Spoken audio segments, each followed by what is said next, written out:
牛池灣村士多華盛行將會喺禮拜四最後營運之後結業。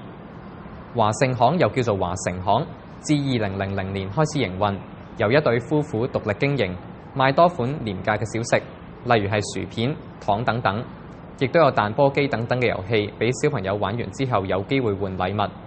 鋪頭目前已經暫停營業1個月，將會喺禮拜三同埋4最後開放，並且係推出買1送1嘅優惠，之後將會正式結束大約1/4個世紀嘅營業。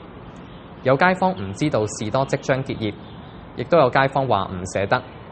乾淨企理咯。即係覺唔覺得啲嘢係好平啊嘛？平㗎，小學生買嘢係 OK 嘅，好懷舊咯。會唔會唔捨得啊？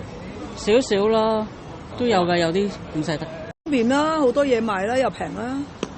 對於佢要結業，你會唔會覺得可惜咧？當然可惜啦，我冇咁方便啊嘛，買咩嘢都好啦。